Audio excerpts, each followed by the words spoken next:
شروع کرتی ہوں اللہ کے نام سے جو بڑا مہربان نہایت رحم کرنے والا ہے۔ کیا آپ جانتے ہیں کہ حضرت عباس علمدار کی قبر پر پانی کہاں سے آتا ہے؟ کیوں پانی ہر وقت ان کی قبر کے گرد چکر لگاتا رہتا ہے؟ کیا تاریخ میں ایسے پانی کی کوئی روایات موجود ہیں؟ آخر کیوں اس پانی میں بدبو پیدا نہیں ہوتی؟ کیوں یہ پانی کم یا زیادہ نہیں ہوتا؟ برطانوی تحقیق دان جیمز ووڈ نے حضرت عباس کے روضے پر موجود پانی پر کیا تحقیق کی اور اس کے نتائج کیا تھے؟ ان سب سوالات کے جوابات کے لیے ہماری ویڈیو سے آخر تک جڑے رہیے۔ بات شروع کرتے ہیں عراق کے پانی سے، جہاں پر نمکین اور کھارے پانی کے علاوہ پانی ملنا تقریباً ناممکن ہے۔ اس حال میں حضرت عباس علمدار کے روضے پر میٹھے پانی کا ہونا سائنسدانوں کے لیے انتہائی پریشانی کی بات ہے۔ لوگ تحقیق کرنے پر مجبور ہیں کہ آخر یہ خوش ذائقہ اور صاف شفاف پانی کہاں سے آ رہا ہے، کیوں اس کی رنگت اور ذائقہ نہیں بدلتا۔ آئیے پہلے آپ کو بتاتے چلیں کہ حضرت عباس حضرت مولا علی اور ام البنین کے فرزند ہیں۔ 61 ہجری میں کربلا میں اپنے بھائی حضرت امام حسین کے ساتھ شہید ہوئے۔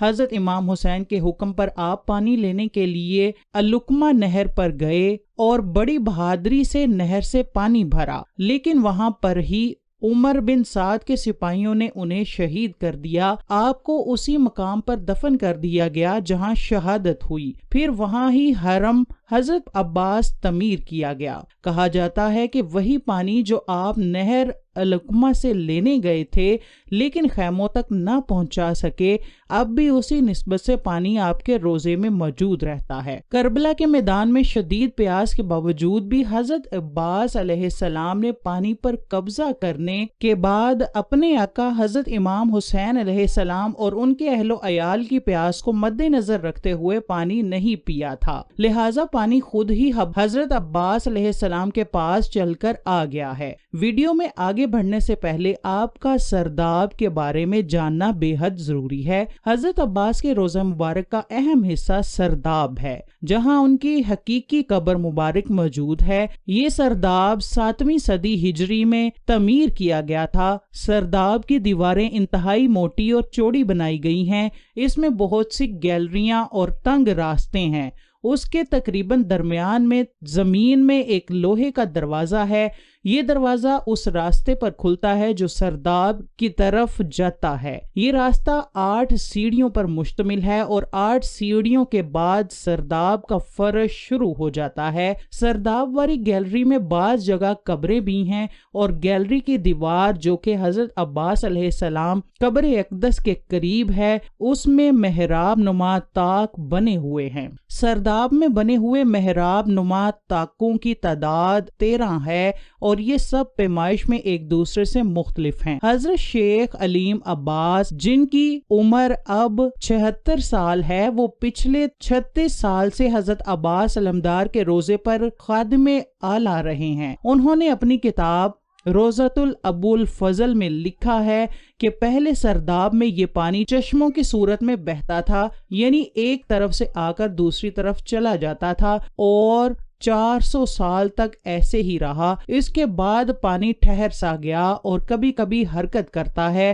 نہ پتہ چلتا ہے کہ پانی کہاں سے آتا ہے اور کہاں چلا جاتا ہے، لیکن مجھے لگتا ہے کہ یہ حضرت عباس کی قبر مبارک کے آس پاس کی ہی زمین سے مسلسل نکلتا رہتا ہے۔ پہلے سرداب کی سیڑھیاں عام لوگوں کے لیے کھلی ہوتی تھی تو ہر کوئی پانی کو تبرک کے طور پر لے جاتا تھا۔ حضرت شیخ علیم مزید لکھتے ہیں کہ یہ پانی سردیوں میں گرم اور گرمیوں میں ٹھنڈا ہوتا ہے۔ ایک دفعہ حرم کی دیواروں میں دراڑ کا بہانہ بنا کر ایک ٹیم انگلستان سے آئی جس کے نگران برطانوی تحقیق دان سر جیمز ووڈ تھے۔ وہ ٹیم آئی تو دیوار میں موجود دراڑوں کو جانچنے لگی، لیکن ان کا مقصد قبر کے ارد گرد موجود پانی پر تحقیق کرنا تھا۔ جیمز ووڈ اپنی کتاب دی ٹروتھ میں لکھتا ہے کہ جیسے ہی ہم نے قبر کے ارد گرد چند فٹ تک زمین کی کھدائی کی تو ہم حیران رہ گئے کہ سارا پانی ہمارے کھودے گئے سوراخوں میں چلا گیا۔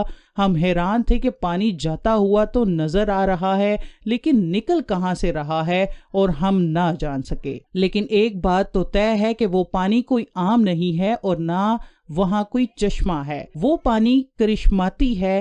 ناظرین گرامی، اب پچھلے 50 سال سے پانی اپنی ایک سطح برقرار رکھے ہوئے ہے جو نہ کم ہوتی ہے اور نہ زیادہ۔ شیخ علیم عباس لکھتے ہیں کہ دنیا کے کسی بھی کونے میں پانی 1 مہینے سے زیادہ اگر پڑا رہے تو بدبودار ہو جائے، لیکن اس سرداب کے بند ہونے کے باوجود پانی بدبودار نہیں ہوتا بلکہ خوشبودار ہے۔ اس پانی کی سب سے بڑی خصوصیت یہ ہے کہ پانی کی سطح قبر کی دیواروں سے اونچی ہونے کے باوجود بھی پانی قبر مبارک میں داخل نہیں ہوتا۔ اللہ اکبر، کیسا معجزہ دکھا رہا ہے اللہ تعالی ہم کو، اور کس قدر خوبصورت بات ہے کہ پانی قبر میں داخل نہیں ہوتا۔ 400 سال سے پانی کھڑا ہے لیکن نہ بدبو ہے اور نہ ہی کسی قسم کا کوئی کھارا پن، نہ پانی گندا ہوتا ہے اور نہ ہی اس میں کسی قسم کی کوئی فنگس پیدا ہوتی ہے۔ یہ سب سننے کے بعد اب بھی کوئی ہے جو اہل بیت کی عظمت کو نہ مانے؟ بے شک اہل بیت کی پیروی بھی لازم ہے،